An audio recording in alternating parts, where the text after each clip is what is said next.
worlds of Dungeons & Dragons are filled with horrors beyond mortal comprehension. Most of these creatures take the form of aberrations, monsters that often come from the mysterious alien Far Realm. The Far Realm is one of the more obscure planes of Dungeons & Dragons, and basically amounts to the obligatory Cthulhu mythos dimension where Lovecraftian-style horrors originate from. The floating eyeballs, known as the Beholders, are classically from the Far Realm. Mind Flayers, too, are thought to derive from the Far Realm, or at least that's where they got their tentacles. Much like Lovecraft stories, the energies of the Far Realm twist and change things. The Dungeons & Dragons adventure, Phandelver and Below, the Shattered Obelisk, directly shows what happens when the ripples of Far Realm energy leak into the material plane. Minor spoiler warning for the adventure. Quote, even before the fanatics attempt to finish their ritual in Chapter 8, their influence over the town infuses the place with the energy of the Far Realm. The townspeople begin to change in troubling ways. Van Nalen's buildings and the surrounding environment also experience a withering that gives the entire town an air of decay. One of the more curious things that could happen to the townsfolks, or even the player characters, is the character grows one or more eyes or mouths that are not under their control. For there is nothing safe from the Far Realm's grasp, not even the mighty dragon. The Goo Breather, the Blob Dragon, the Draconic Ooze. Let's talk about the Squamous Spewer. The Squamous Spewers came to us in 3rd edition, specifically in the Draconomicon. The Draconomicon itself is a fantastic book as it details and expands upon the lore of the chromatic, metallic, and other kinds of dragons, as well as dragon-like monsters. It really emphasizes the dragons as characters, forces of nature, and legends of the world. As a dragon lover myself, it is one of the few hard copies of 3.5 that I still have. I will plumb its depths to this day for monsters to look at. What I don't understand why on any god's green earth or equivalent, you would have this nightmare of a gibbering mouther and a dragon. Squamous Spewer. Squamous Spewer. Squamous Spewer. Squamous Spewer. That's what I'm going to go with. Apologies how I pronounce it throughout this. Squamous Spewers are aberrations in the pure sense of how Dungeons & Dragons uses the word. For they are horrific, amorphous beings that no just God would allow to exist in the worlds, and honestly, for the spewer's sake as well. Amorphous is the best way to describe the spewer, for they are a massive mound of ever-moving flesh mouths, scales, and dragon-like eyes.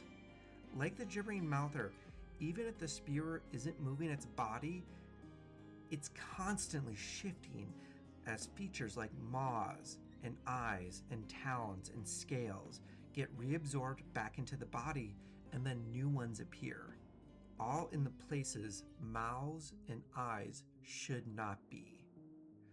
While nowhere near as intelligent as a true dragon, Squamous Spewers are about as smart as the average person.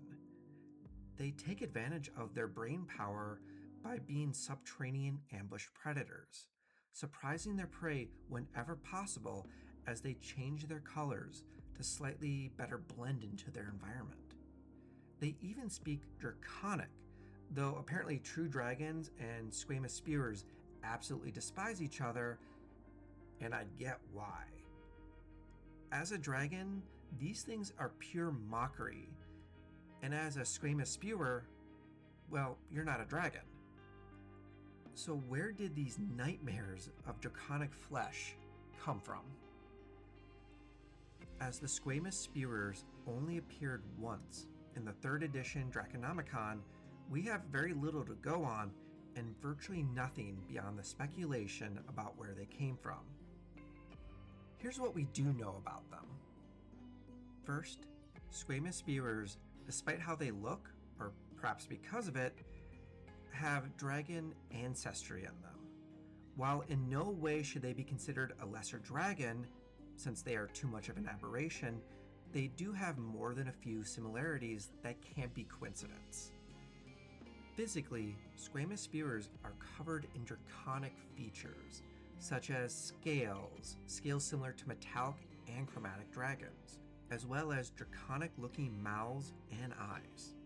It's specifically noted that Squamous Spewers share traits associated with dragons.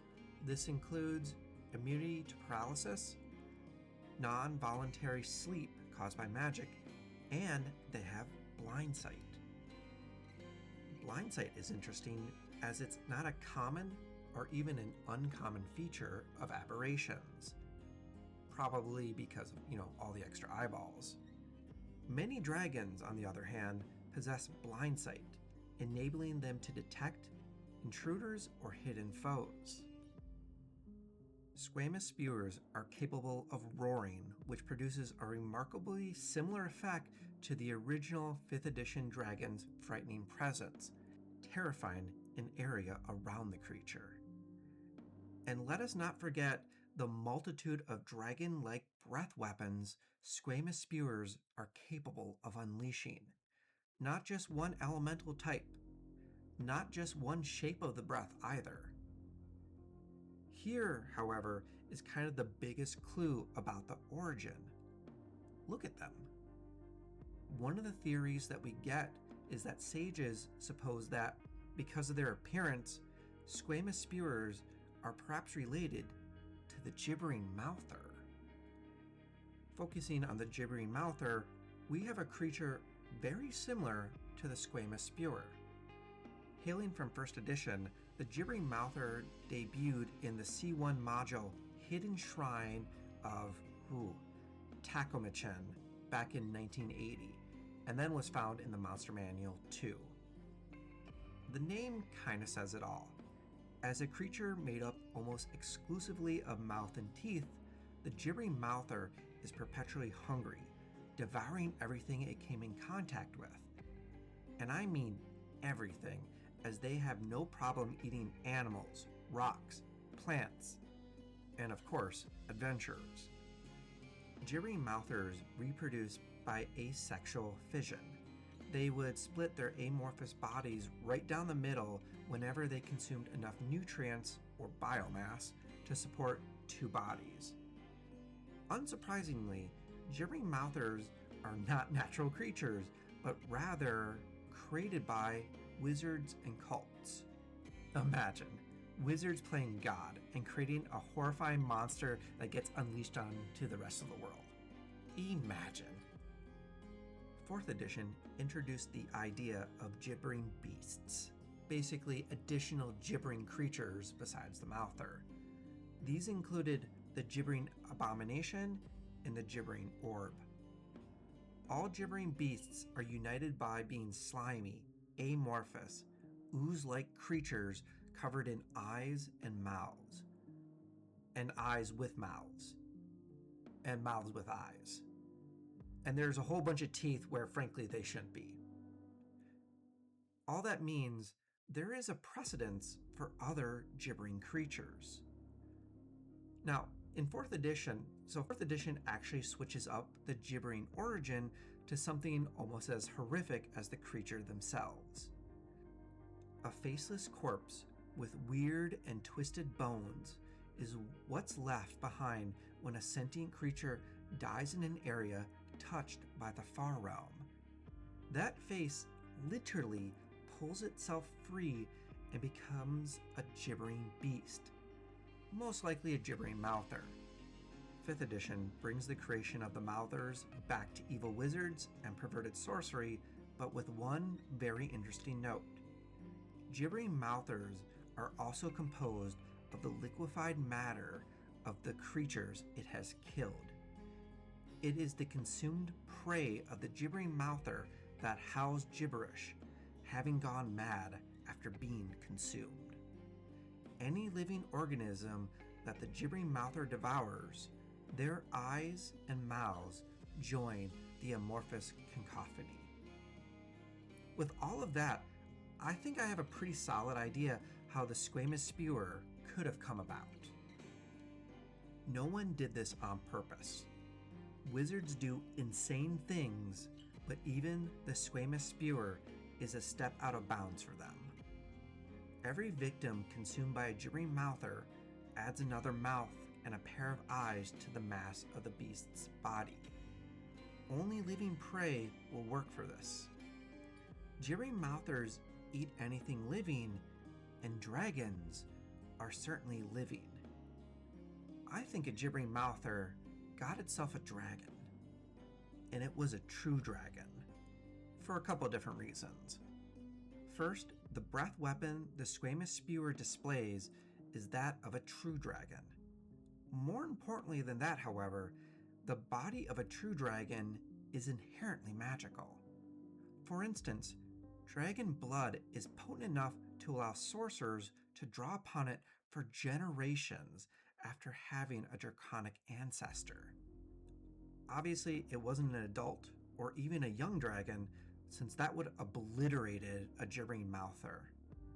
No, I think a gibbering mouther got into a dragon's nest, or more likely a hatchery of some sort of draconic-centered organization like the Cult of Dragons or a kingdom's dragon knights, people that would have many different types of dragon eggs about. Weak enough creatures that the gibbering mouther could devour and gain a lot of biomass quickly. Dragon eggs make for the perfect meal. All the potential of a dragon, but it can't defend itself. Wormlings maybe just freshly hatched a gibbering mouther could get the drop on and win, but I think most of the biomass that the original Squamous Spewer got was from dragon eggs. The potent magical nature of dragon flesh on top of the assimilating nature of the gibbering mouther caused it to start to take on the characteristics of the dragons it was eating. Blindsight, the higher intelligence, the knowledge of draconic, for instance. Magical fear generation, even if it's in a different form. Multiple dragons getting eaten explains the multiple breath weapons. The gibbering mouther ate enough that it divided into two Squamous Spewers, their bodies manifesting the likely very dominant draconic traits. After that point, at least one of them got away from the nest, and it kept eating and dividing until the quote-unquote race of Squamous Spewers were born and unleashed upon the world. Not a flashy origin such as being crafted by some god or wizard, but very Lovecraftian. An alien creature taking on the traits of something of the world that it ate and managing to make the creature both very familiar and far more unnatural. Something a poor soul who stumbled upon such a monster wouldn't forget for the rest of their lives. All few seconds of it. Squamous Spewers take on the best and worst traits of their ancestors. Now, when I say worst traits, I mean worse for anyone that encounters them. At CR7, Squamous Spewers have a lot going for them mechanically, as they are the best parts of a gibbering mouther and a dragon. Thanks to all the draconic parts in them, the spewers are resistant to acid, cold, lightning, and fire. Thanks to the mouther in them, Squamous Spewers are immune to both paralysis and prone. With both blind sense and the amorphous trait, the spewers have fantastic maneuverability, able to go through cracks in the wall or the floor, all the while knowing where their prey is. Only their slow speed possibly keeping them in check. That and a lower AC, because at the end of the day, it's a giant mass of flesh. As a creature constantly manifesting new mouths, a Squamous Spewer is capable of a lot of bite attacks, and can replace one of those bite attacks with its roar action. Its bites are nothing too special besides the sheer number the spewer can dish out thanks to its multi-attack and constantly shifting form, making new toothy horror orifices to nibble with. Which is a sentence I just said. Wow. Anyway, its roar is essentially the old school frightening presence of a true dragon, but manifesting through all the screaming mouths instead of being, oh, I'm a giant dragon. Which are both great actions for the spewer to take. But then I remember there's still a dragon in there somewhere. Adventurers are going to have a lot of trouble with its not one, not two, but 3 separate breath weapon attacks. Like all those with draconic ancestry, one of the most interesting parts mechanically is its breath weapon. And the spewers might just have the most over-the-top breath weapon because it's all of them. Literally all of them. Well, just about literally.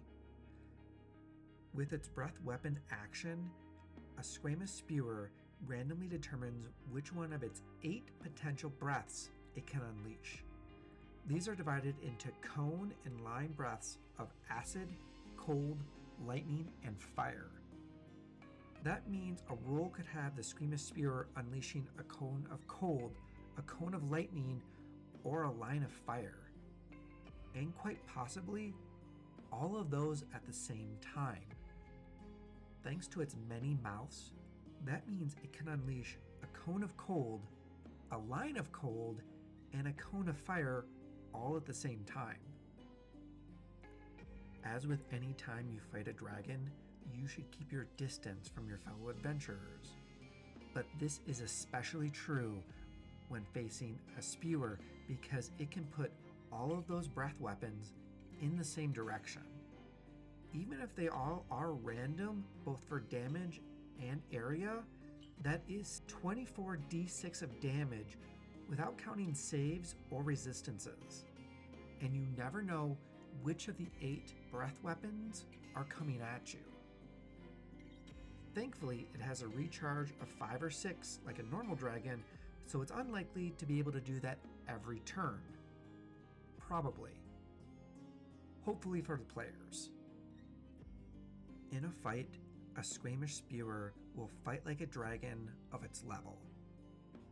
The first clear difference between a dragon fight and a spewer fight is, I think, also the biggest issue of the spewer. Its lack of flight and slow speed.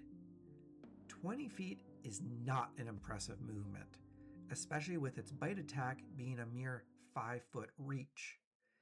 It's hard for a spewer to get close to use its bite and other potent abilities. Amorphous helps, letting the spewer maneuver and get closer through tight spaces in ways the party probably won't even think of. The spewer's defenses of a lot of high hit points, immunities, and resistances should let it soak up some of the ranged attacks that do get through until it can get close. A spewer that does get close enough will function more like a dragon fight with all of its options to make the party's life very uncomfortable, to say the least. That is, hitting them with teeth and fear until the breath weapons come up. Roar adds a bit of crowd control for the spewer to make it more survivable in a fight as it moves up. When the breath weapons aren't up and there's really nothing to chew on, Roar with its 60 feet has to be a solid option for it to use, especially if the spewer manages to corner somebody. Now, as for those bites, 6 bite attacks will make melee with it very problematic. They don't hit hard by themselves individually, but that's still a lot of bite attacks. But honestly, it's those 3 breath weapon attacks that is the absolute biggest threat of the spewer. Hopefully, the party can take it down quickly because a Squamous Spewer doesn't run away despite its nominal level of intelligence. It will keep biting, roaring, and breathing until one side is dead or not. When thinking about what sort of stories to tell with the Squamous Spewer, you have to go odd. Aberrations, on the whole, I think really fit the out of this world style of story. Squamous spewers may be from the material plane, but they sure don't look like it. Your story could play off of this idea, the spewer taking the role of an alien invader. It's not quite the same, since the Squamous spewer can't take the shape of its victims, but a spewer is smart, amorphous, stealthy, and kinda look like a dragon. This story could take place in an area that there is just a lot of attacks that kinda look like dragon attacks. The party could stumble upon a village in the aftermath of a Squamous spewer attack where there's a bunch of half-melted victims, half-melted from acid.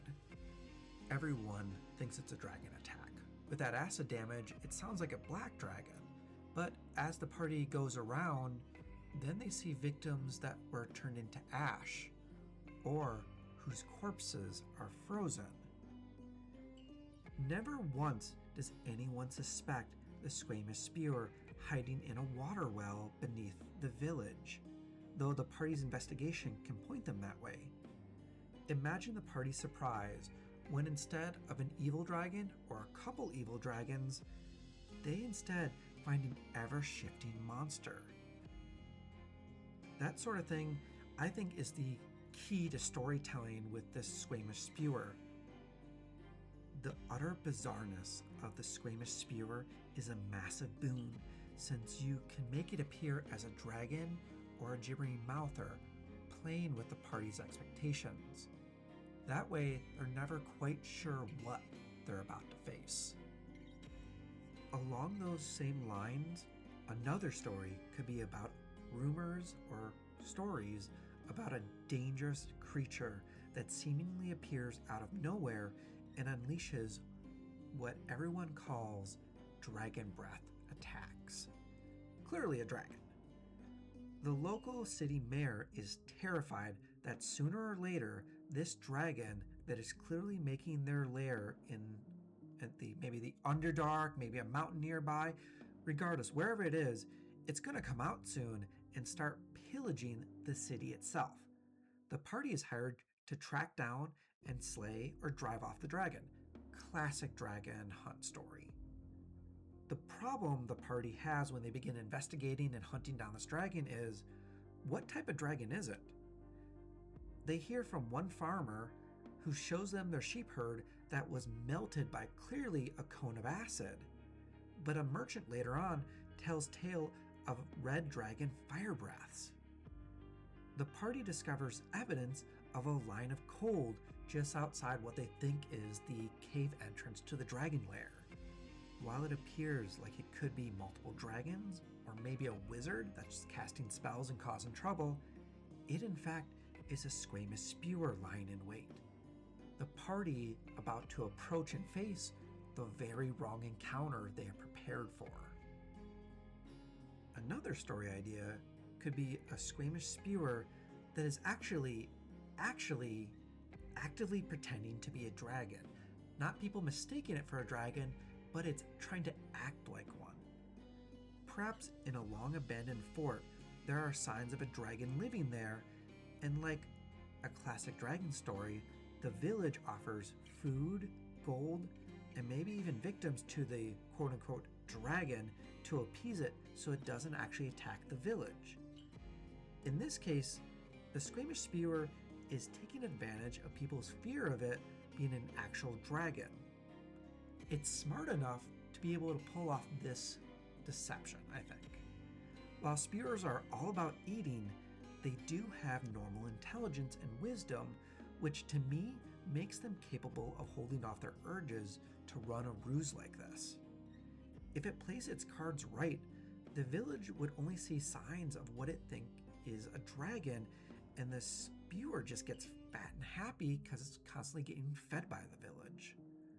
How the party could become involved is they are out-of-towners that either get captured by the village or lied to head out to the ruins to feed the so-called dragon.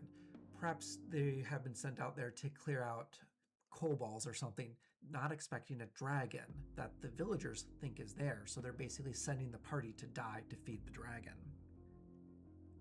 Tied up in the courtyard of the fort, or traipsing through, the party has to escape and then try to make their way out.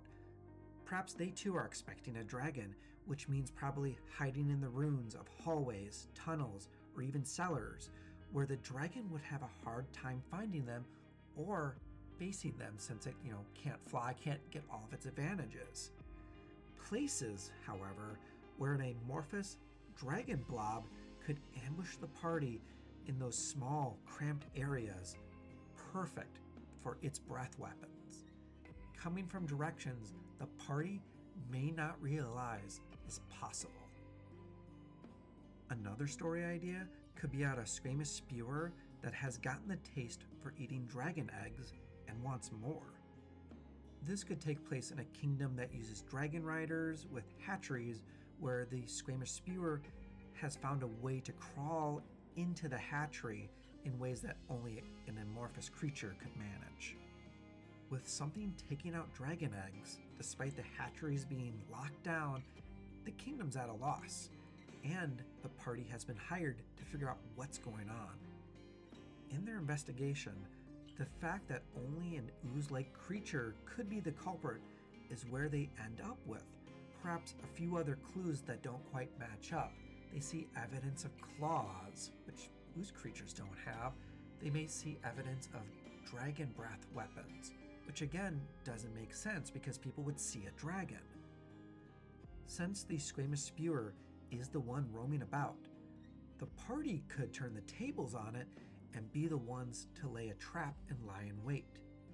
Expecting an ooze, I can only imagine what the party would feel when a strange ooze-like creature suddenly comes in, and when they attack it, they are suddenly facing gouts of all sorts of fire, lightning, cold, and acid thrown at them.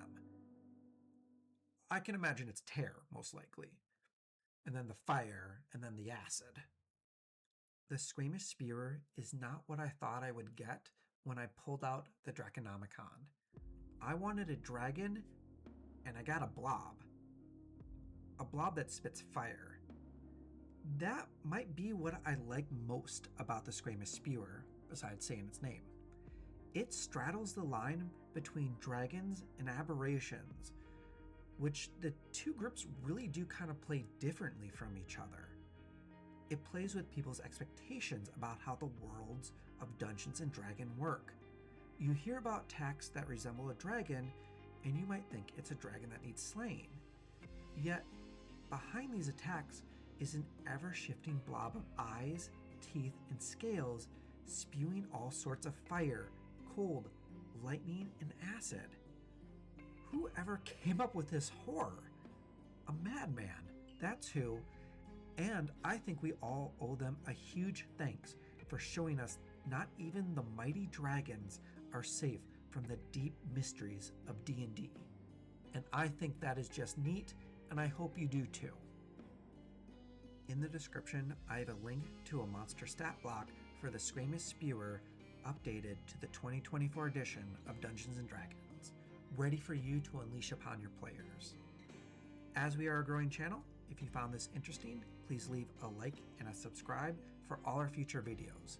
It really does mean the world. Let me thank all of you for your time and wishing you all the best until we meet again for our next monster.